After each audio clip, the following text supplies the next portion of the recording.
우리 함께 하나님 말씀 보겠습니다. 하나님 말씀은 구약성경 열왕기상 19장입니다. 열왕기상 19장 9절로 14절에 있는 말씀인데요. 열왕기상 19장 9절로 14절에 있는 말씀을 한 절씩 서로 교독하겠습니다. 제가 먼저 9절 읽겠습니다. 엘리야가 그곳 굴에 들어가 거기서 머물더니 여호와의 말씀이 그에게 임하여 이르시되 엘리야야 내가 어찌하여 여기 있느냐.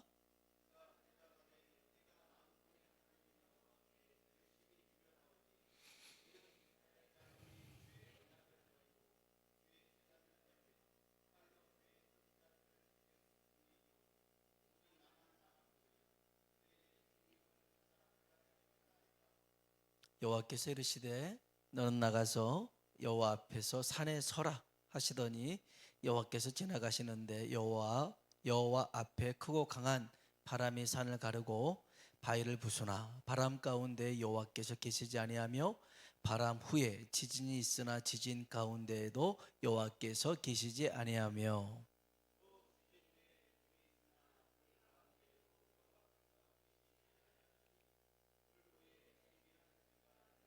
엘리야가 듣고 겉옷으로 얼굴을 가리고 나가 굴 어귀에 서매 소리가 그에게 임하여 이르시되 엘리야야 내가 어찌하여 여기 있느냐. 대답하되 만군의 하나님 여호와께 열심히 유별하오니 이는 이스라엘 자손이 주의 언약을 버리고 주의 제단을 헐며 칼로 주의 선지자들을 죽였음이오며 오직 나만 남았거늘 그들이 내 생명을 찾아 빼앗으려 하나이다. 아멘. 아멘. 서로 한번 인사할까요? 하나님의 은혜가 당신에게 임하기를 원합니다. 하나님의 은혜가 당신에게 임하기를 원합니다. 아멘. 한 번 더 하나님이 당신에게 복 주시기를 원합니다. 하나님이 당신에게 복 주시기를 원합니다. 우울증을 심리학에서는 마음의 감기라고 합니다. 마음의 감기라고 하는 것은요, 누구나 걸릴 수 있는 거잖아요. 감기가 누구나 걸릴 수 있는 것처럼 이 우울증은 특정인에게만 해당되는 건 아닙니다. 다 해당될 수 있어요. 근데 이것을 극복하는 것은 근육이라고 합니다. 그러니까 몸의 근육이 면역력을 높여서 감기를 이기게 하잖아요. 마음의 근력을 높이면 이 마음의 감기도 이겨낼 수 있으라는 거죠. 고난과 역경 속에서 이것을 이겨내는 사람도 있고요, 빠져드는 사람이 있는데 통계적으로 보니까 비율이 1대2더라는 거죠. 그러니까 3분의 1은 이런 고난이나 시험이 왔을 때 이겨내는 사람이 있고 3분의 2는 거기에 빠져들더라는 거예요. 마치 그 빠져드는 사람은 유리구슬을 바닥에 떨어뜨린 것 같아요. 그러면 이 유리잔을 바닥에 떨어지면 어떻게 하겠어요? 완전 깨지겠죠. 그러나 3분의 1은 고무공처럼 바닥에 놓으면 다시 튀어오르더라는 것이죠. 이걸 뭐 회복 탄력성이라고도 하고 하지만 여러분, 오늘 하나님은요 자기 백성에게 힘과 평강을 주시는 분인 줄로 믿습니다. 시편 29편 11절에는 이런 말씀이 있어요. 여호와께서 자기 백성에게 힘을 주시며, 한번 따라 합시다. 자기 백성에게 힘을 주시며.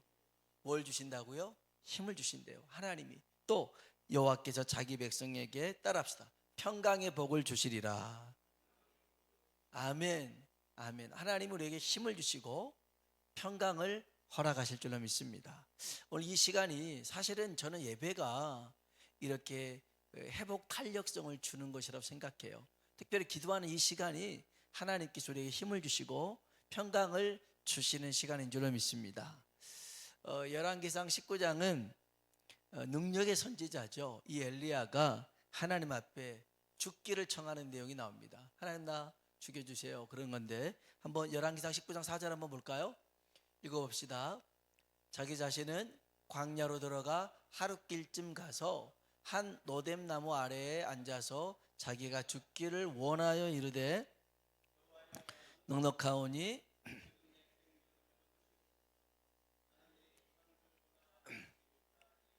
아멘. 이렇게 말한 이가 누구라고요? 엘리야입니다. 여러분 참 이런 말씀이 위로가 될 때가 있어요. 엘리야는 어떤 사람이에요? 하늘 문을 닫았던 사람, 하늘 문을 열었던 사람, 불을 내렸던 사람, 비를 내렸던 사람이 바로 엘리야잖아요. 그런데 이 엘리야, 정말 나라의 운명을 쥐락펴락했던 선지자인데 하나님 앞에 내 생명을 걷어가 주세요. 아, 죽겠습니다. 그냥 죽을래요. 이런 겁니다. 여러분, 누구에게나 이러한 이 길은 찾아올 수 있어요.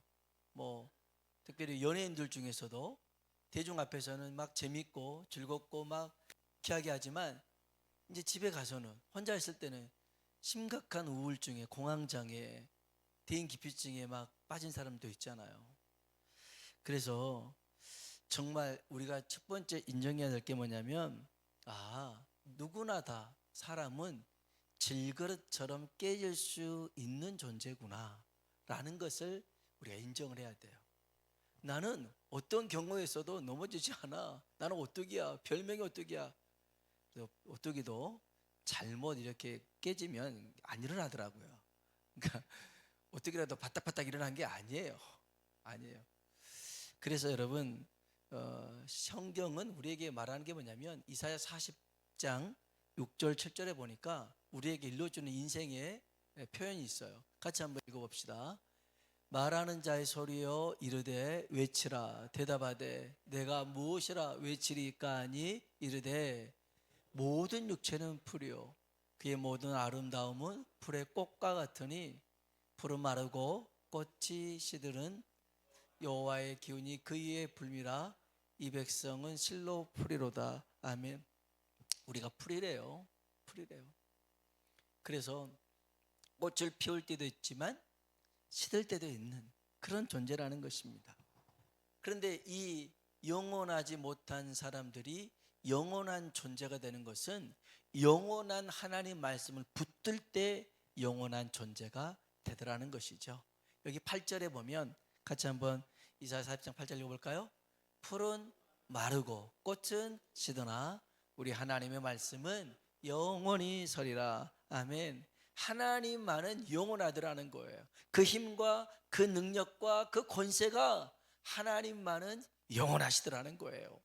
그래서 그 하나님의 말씀을 붙들고 살아가는 인생은 여러 어려움을 만나도 이겨낼 수 있는 힘과 능력이 생겨나는 거죠. 여기 엘리야가 하나님 앞에 죽기를 청했던 이유는 한 가지입니다. 자기 뜻대로 안 됐어요. 자기 계획대로 안 됐어요. 이렇게 됐으면 분명 이런 반응이 나올 거라 생각했는데 안 나온 거예요. 이 아합과 이세벨, 북이스라엘에서 가장 악한 왕과 왕비입니다. 그래서 하나님 앞에 예배드리는 산당과 성전에 있는 모든 예배단을 다 없애버리고 바알과 아사랴상을 세워놨어요. 그리고 거기에 절을 하래요. 예배를 못 드리게 하고 우상 앞에 절을 하게 하는 이런 일들을 이 아합과 이세벨이 했어요. 그래서 하나님 화가 나셨잖아요. 3년 6개월 동안 하늘문 닫았습니다. 그리고 다시 어떤 시점에 대해서 엘리야가 나아가서 바알과 아세라 선지자 850명하고 자기하고 진짜 하나님이 누군가를 확인합니다. 갈멜산에서 대결이 펼쳐졌죠. 제단 쌓고요. 거기에 불이 임하는 신이 참 신이다. 그런데 바알과 아세라 선지자들은요, 아무리 외치고 부르짖고 몸을 자해해도 응답하지 않아요. 불이 임하지 않아요. 근데 엘리야가 하나님 앞에 기도합니다. 하나님이 이스라엘 백성의 하나님 되신과 내가 이스라엘의 선지자됨을 이 사람들이 알게 해주십시오 라고 하니까 하늘에서 불이 임했어요. 불이 임했어요. 이 갈팡질팡하던 사람들, 전에 아합과 이세벨 눈치를 보면서 어찌할 바를 모르던 사람들이 하나님을 인정하기 시작합니다. 성경 한번 볼까요? 열왕기상 18장 37절로 38절입니다. 같이 한번 읽어볼게요. 여호와여 내게 응답하옵소서. 내게 응답하옵소서. 이 백성에게 주 여호와는 하나님이신 것과 주는 그들의 마음을 되돌이키심을 알게 하옵소서 하며 이제 여호와의 불이 내려서 나무와 돌과 흙을 태우고 또 도량의 물을 핥은지라 모든 백성이 보고 엎드려 말하되 여호와 그는 하나님이시로다. 여호와 그는 하나님이시도다 하니. 아멘. 하늘에서 불이 임해가지고요, 그 번제단이 팍 다 타올랐어요. 와, 그 현장을 목격했단 말이에요. 여호와 그는 하나님이시로다. 여호와 그는 하나님이시로다. 그들이 선포했어요. 그리고 엘리야가 저 바알과 아세라 선지자를 잡아라. 그래서 기존 시내가에서 850명을 다 죽였어요. 다 죽였어요. 그리고 갈멜산 꼭대기 올라가서 기도했어요. 비가 내렸어요. 가뭄의 문제도 해결됐어요. 자, 이 다음 엘리야가 예상했던 시나리오는 뭘까요? 그 바알과 하나님 사이에 갈팡질팡했던 사람들이 여호와 그는 하나님이로다 했잖아요. 그러면 왕부터 시작해서 백성들 모두가 다시 하나님 앞에 돌아서 하나님만 섬기겠습니다 할 줄 알았어요. 우상을 버리고 하나님만 섬기는 나라가 될 줄 알았는데 갑자기 이세벨이 그렇게 얘기합니다. 내 선지자들을 죽였다고? 엘리야, 너도 내일쯤이면 똑같이 죽을 거야 라고 편지를 써서 보냅니다. 사람들이 분명 변할 줄 알았어요. 그런데 왕은 우유부단해서 그냥 이러지도 못하고 저러지도 못하고 그래요. 백성들도 요지부동하고 있어요. 변한 게 하나도 없어요. 엘리야 혼자서 생고생했어요. 알아주는 사람도 없어요. 변한 게 하나도 없어요. 그래서 지쳐왔어요. 힘들어왔어요. 자기의 모든 계획이 다 물거품이 되고 말았죠. 여러분, 우리가 왜 다시 복음 앞에 서야 되는가? 왜 다시 하나님 앞에 서야 되는가? 왜 다시 예수 그리스도 앞에 서야 되는가? 이유는 간단합니다. 내가 열심히 살았지만, 노력할 만큼 해봤지만 변하는 것은 아무것도 없기 때문이라는 것이죠. 정말 자식을 위해서 헌신했어요. 가정을 잘 돌봤어요. 교회에 그 누구보다 헌신하고 충성하고 앞장섰어요. 그런데 돌아보니까 아무도 없는 것 같아요. 나 혼자밖에 없다고 생각이 들어요. 엘리야도 그 고백이었어요. 나밖에 없어요. 나밖에 없어요. 우리 한번 19장 9절로 10절입니다. 읽어볼까요? 엘리야가 그곳 굴에 들어가 거기서 머물더니 여호와의 말씀이 그에게 임하여 이르시되 엘리야야, 내가 어찌하여 여기 있느냐? 그가 대답하되 내가 만군의 하나님 여호와께 열심히 유별하오니 이는 이스라엘 자손이 주의 언약을 버리고 주의 제단을 헐며 칼로 주의 선지자들을 죽였음이오며 오직 나만 남았거늘 그들이 내 생명을 찾아 빼앗으려 하나이다. 아멘. 핵심이 그거예요. 오직 나만 남았어요. 하나님, 이제는 안 되나 봐요. 그 사람들이 하늘에 불을 내린 걸 보고 비가 내린 걸 봤어도 안 변해요. 하나님 이거 소용없나 봐요. 소용없나 봐요. 그럴 때 하나님께서 포기하고 싶은 엘리야에게 오늘 열왕기상 19장 11절 상반절에 뭐라고 하냐면, 다시 한번 읽어볼까요? 여호와께서 이르시되 너는 나가서 여호와 앞에서 산에 서라 하시더니. 아멘. 다시 내 앞에 서라는 겁니다. 내 앞에 서라. 내 힘과 내 능력, 내 지혜와 내 지식, 내 노력과 수고가 아니라 오직 하나님의 은혜 앞에 서라는 것입니다. 내가 했던 수고와 헌신이 아닙니다. 하나님이 주신 그 은혜로 지난 일들을 해석해 보라는 거예요. 마치 내가 한 것처럼 보여지지만 그게 아니었더라는 거예요. 하나님의 은혜로 한 것이었어요. 그런데 자꾸 서운함이 들어요. 내가 얼마나 이 사람을 위해서 많이 도와주고 애써주고 힘써주고 했는데 나한테 이럴 수가 있어. 그런데 정말 그렇게 한 건 맞긴 맞아요. 그러나 그걸 감당할 수 있는 힘을 줬던 분이 누구예요?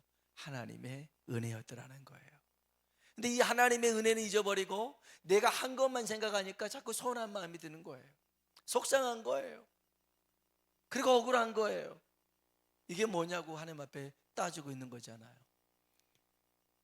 그래서 우리가 기억해야 할 게 있어요. 고린도전서 15장 10절 같이 한번 읽어볼까요?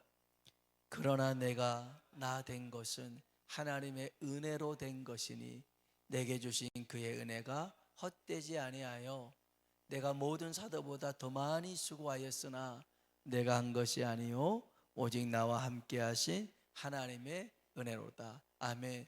오직 나와 함께 하신 하나님의 은혜로다. 아멘. 하나님의 은혜로 한 거예요. 하나님의 은혜로 한 거예요.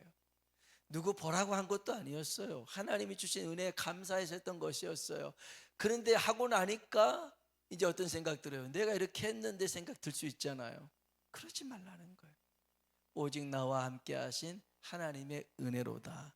여러분, 중요한 얘기를 할게요. 하나님의 은혜는요 항상 현재형으로 유지를 시켜야 되는 거예요.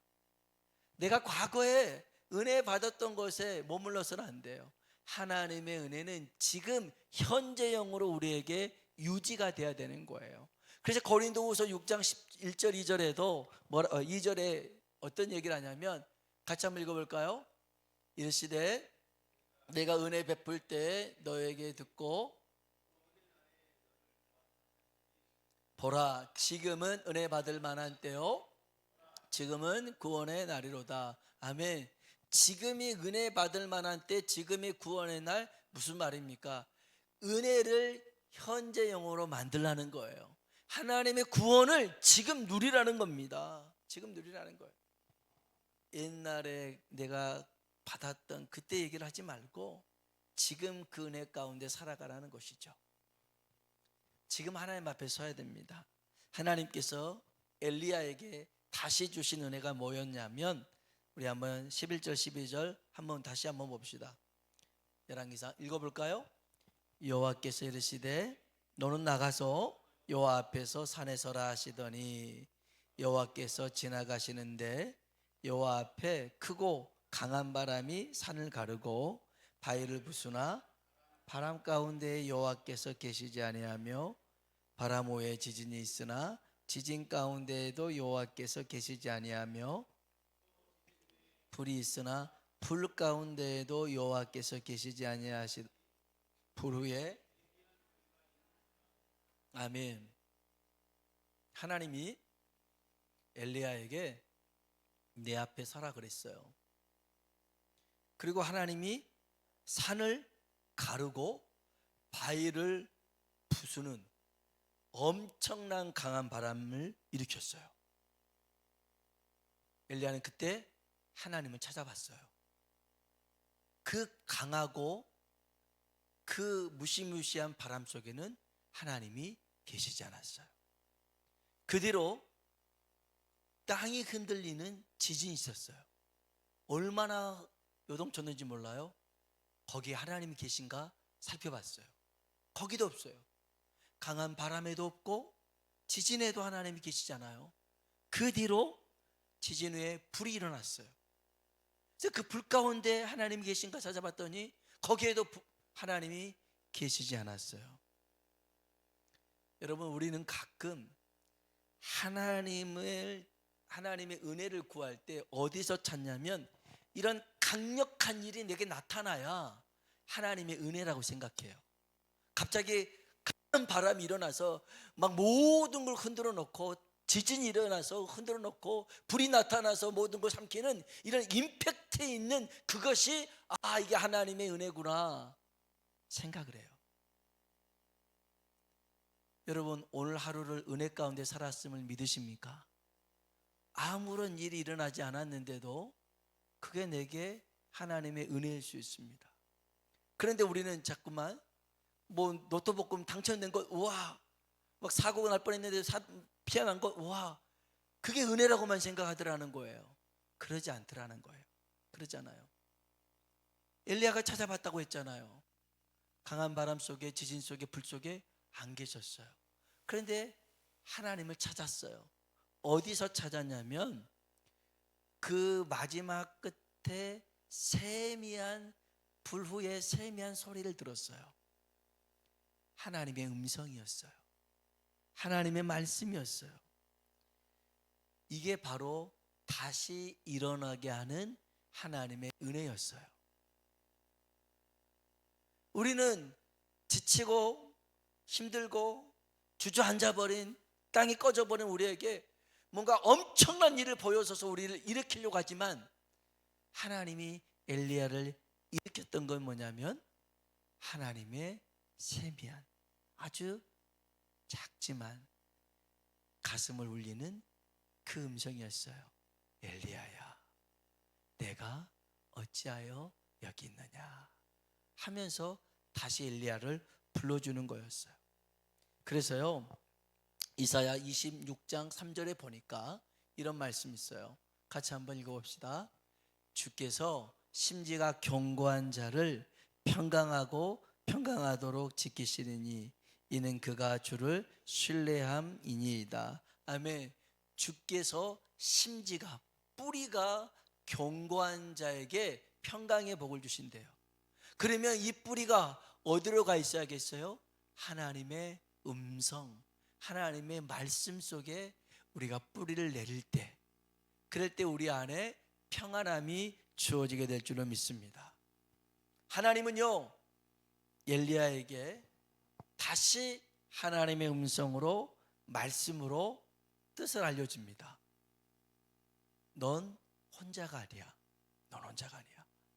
바알에게 무릎 꿇지 않은 7,000명이 넘는 사람이 있어. 혼자가 아니라는 것을 얘기합니다. 자기는 혼자였대요. 나만 남았대요. 아니야. 있어. 단지 드러나지 않을 뿐이야. 오바댜 같은 선지자는 100명을 이렇게 자기가 자비랑으로 50명 먹이기도 했잖아요. 숨겨뒀잖아요. 그런 사람이 한 7,000명 있었어요.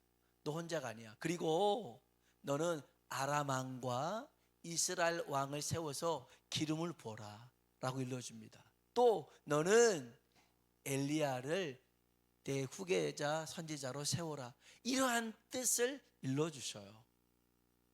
그래서 엘리야가, 죽기를 청했던 엘리야가 힘을 얻어서 다시 이 사역들을 감당해요. 여러분, 오늘 우리를 일으키는, 다시 꿈꾸게 하는 게 뭐냐면 하나님의 음성이에요. 하나님의 말씀이에요. 내가 너를 사랑한다는 말씀, 내가 너를 포기하지 않는다는 말씀, 내가 너와 함께 한다는 말씀. 이렇게 엘리야가 다시 일어섰거든요. 오늘 저와 여러분이 다시 복음 앞에, 은혜 앞에, 그 말씀 앞에 설 수 있는 이 시간 되길 주의 이름으로 축복합니다. 같이 한번 찬양.